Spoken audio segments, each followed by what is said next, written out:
This episode is brought to you by the Neon Nail Company. Welcome into the 8th episode of the Market Like a Millennial podcast. I'm your host, Andrew Itnyre. And today, folks, we have a special episode. We are coming to you from the GOAT room here at Masters Roofing. This is our conference room. You may be asking, why are you doing a podcast out of the conference room rather than the normal setup?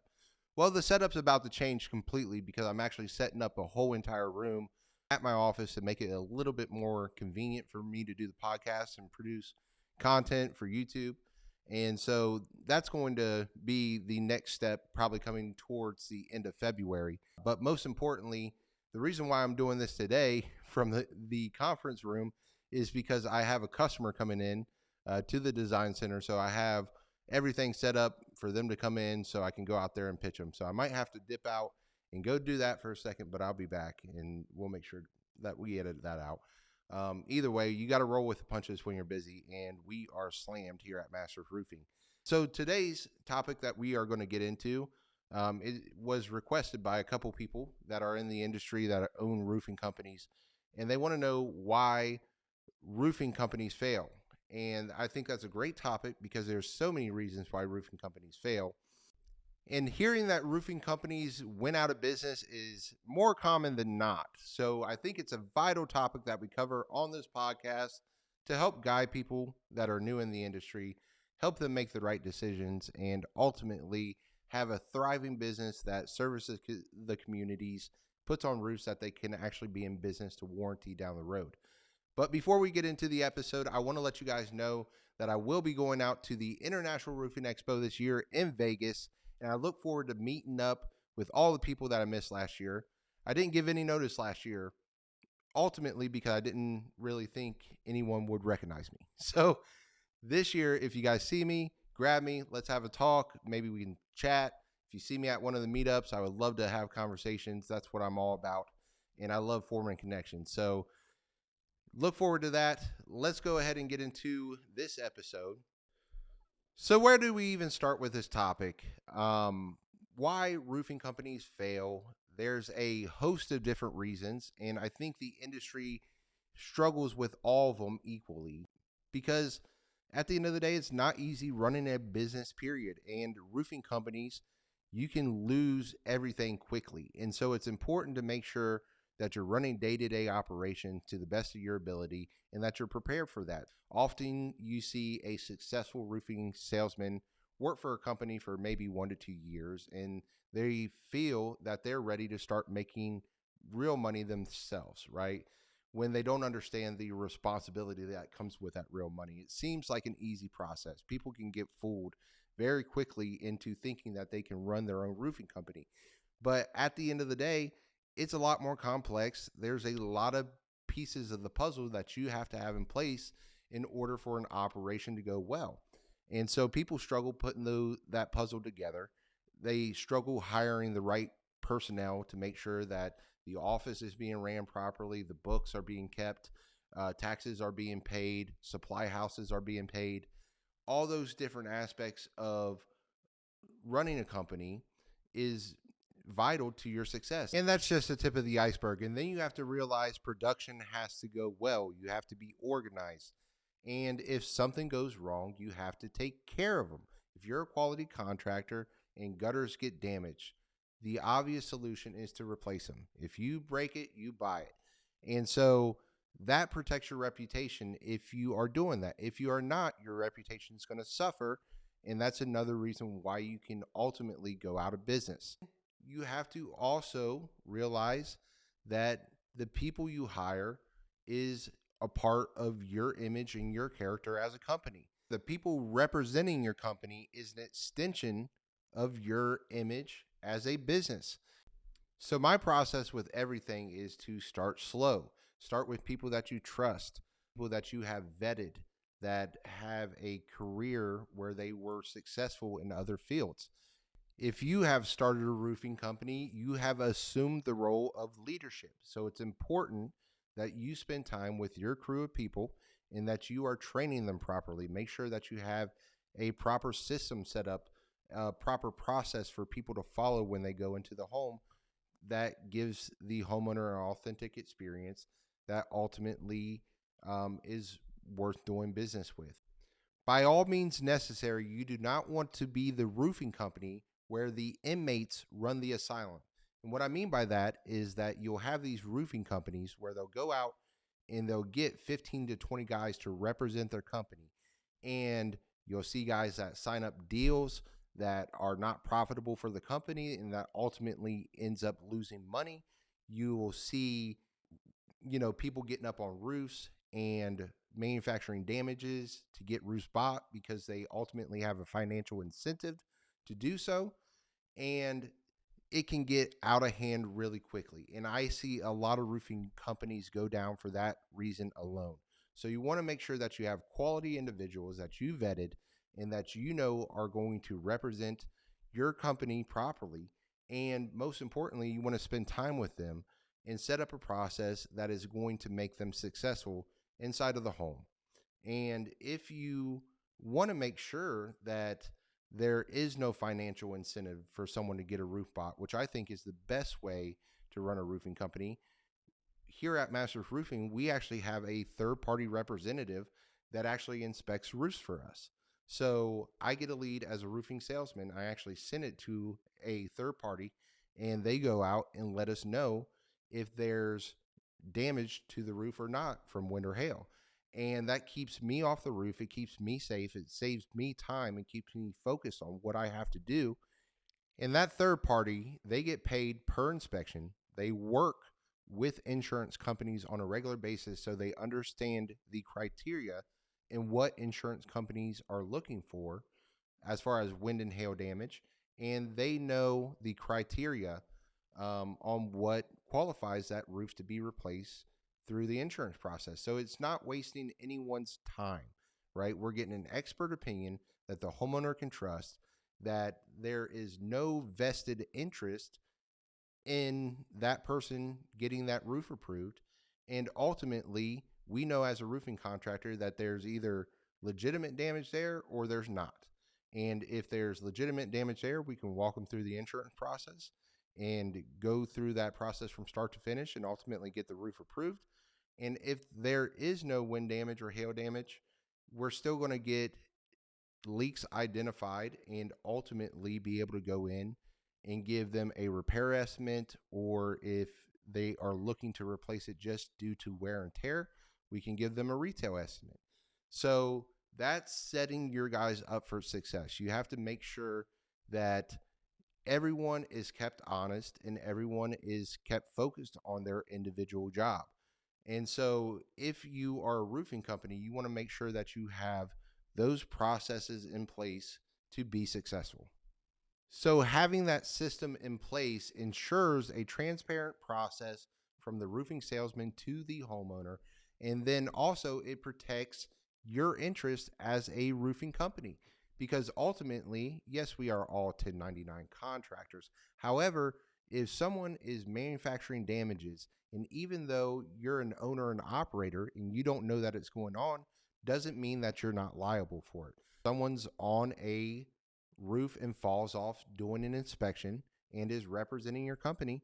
Not only are you down a sales guy, but there's potential liability there as well. And most importantly, it's not a good look either. So you want to make sure that you have these systems in place, because ultimately it protects you at the end of the day. So on to the next reason why I see roofing companies fail. And this one is a newer trend that I'm seeing over the past few years, and it's not necessarily a bad thing. I call these people, these operators, road runners, which means that they want to get to the pinnacle of success in the roofing industry as quickly as possible. And the way that they see that happening is by hiring out people to come into their organization and build out systems for them, whether it's a roofing sales process or help them design CRMs and put in structure within their companies. And ultimately, it's not a bad thing to do that, because it does help having those systems in place.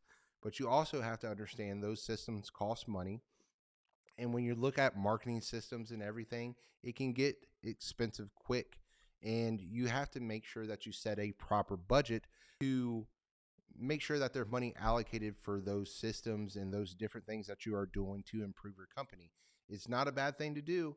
I definitely support it. However, you want to make sure that you're budgeting properly, because often what I see is these knowledge seekers will go out and they'll invest in this person and that person, and all of a sudden they have no money to run day-to-day operations.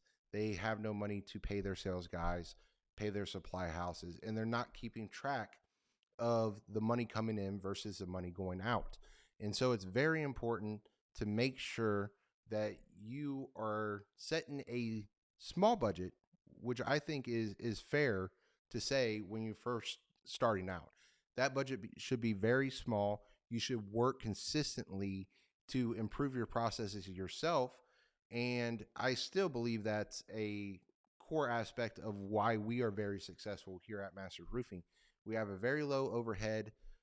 We have systems in place that we set up ourselves, and ultimately we don't have to allocate money to expanding things further than what they are. Sure, we could improve and get to 15-20 million dollars a year, which a lot of people like to do, but it's also important to make sure that you're profitable at 6.5 or $2 million a year, wherever you are located on the spectrum of success in the roofing industry.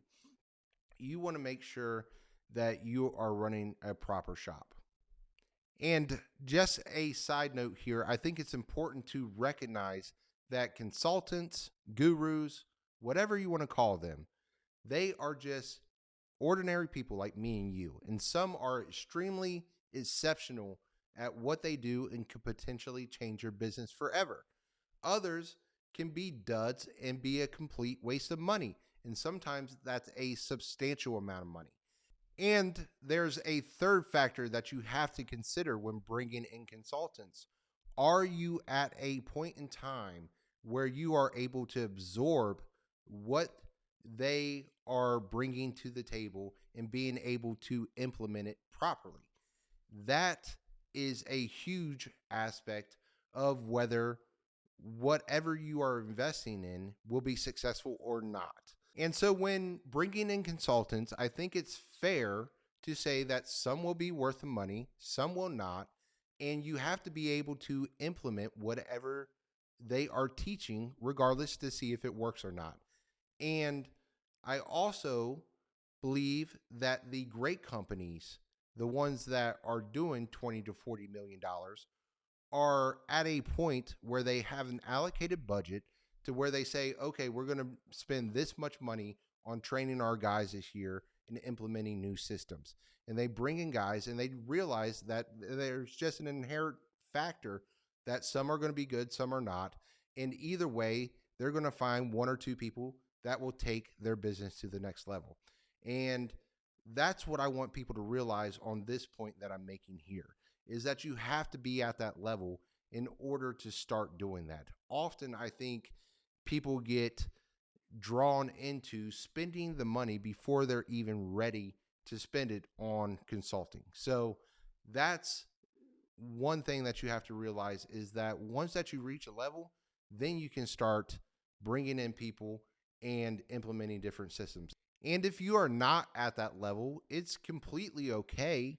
There's still opportunities to grow. I think it's important to recognize that. You have shingle manufacturers that put on trainings that do a great job of opening people up. Sure, you're not getting the full entire system or a detailed breakdown, but you can go spend a day and learn something new. Other than that, you can also go to group trainings, which is another thing that I'm seeing pop up, which is a great thing for the industry, where you have a group of consultants that specialize in a particular field, and they're actually going out, and you can pay a price for a ticket and spend an entire day learning about a certain subject. And that's a great thing for you to do. I think you can pick up a lot of things that you can take back and implement in your business. And if more than anything, YouTube is free. Google is free. There's so much free opportunities to learn about whatever you want online these days, and you can definitely take advantage of that. That's something that has helped me grow exponentially is I am constantly learning something new. One of the things I like to do is when I'm generating content or where I'm going through planning out my week and what I have going on, I always have a podcast in the background to listen to. And judging by the numbers of people listening to this podcast, there's not many people out there seeking that advice. So make sure that you guys are being proactive and being smart about how you use your time, and what you are absorbing, make sure that you implement it. And one last side story on this topic, I think it's a good learning lesson for anyone that's new in the industry. People ask me all the time why Masters Roofing doesn't invest more on bringing people in and learning new things. And the easy answer is my uncle and my father are pretty set in their ways, and we are very happy with where the company is at currently. However, there was a point in time early on in Masters Roofing's history where we hired a consultant from New York City to come in and help us with our company and how it was structured. And this was before roofing consultants were even a thing. And so we hired this guy, paid him a significant amount of money, and he came in and said that we were paying our sales guys too much money, and all these different things were wrong with the company, and just none of his business practices really made sense for what we were doing. And long story short, there was very little that we took away from that experience that made sense in implementing. And I believe at that point in time, we just adopted the mentality of, hey, listen, we are very competent people. We can figure this out ourselves. And we started building ourselves up as a company from that point in time. As we wrap up this podcast, I want to talk to you guys on a real level, and being successful in the roofing industry, running a successful roofing company can be life-changing for you, for your family, and for all the people a part of your organization. Not only has it changed my immediate family's life from my father and my uncle down, but you also have to realize that if you treat your people right, they will be with you forever. We have put people through college. We have paid bills. We have been something that was reliable in an industry that's really not all that reliable to be in. That's because there was accountability in the responsibility that was given to my father and my uncle. Every big decision that's made here at Masters Roofing, everything is taken into consideration. How it affects leadership, how it affects the people that are out in the field each and every day. And so that's where your focus should lie if you're running a roofing company and you want it to be successful. There's a lot of money to be made in roofing, but it's very important to recognize that the reason why most roofing companies fail is due to a failure in leadership. People worrying not about the team, but worrying about what they can do for themselves. And so the best way that you can ensure your success as a roofing company is put your faith, knowledge, and resources into the people around you. Be very smart about the decisions that you are making on a day-to-day basis. And most importantly, taking care of the homeowner. They are going to be your best asset. They are going to be your biggest fan if you take care of them. Now, I know I left out a lot of reasons why roofing companies fail. If you guys have interesting ones, go ahead and leave it in the comments below. I'm sure this is not going to be the only time that we talk about this topic. So go ahead and drop those reasons in the comments below. If you guys are heading out to the International Roofing Expo in Vegas, super pumped up about it, and I look forward to seeing you guys then. Thank you guys so much for tuning in to this episode of the Market Like a Millennial podcast. Until next time.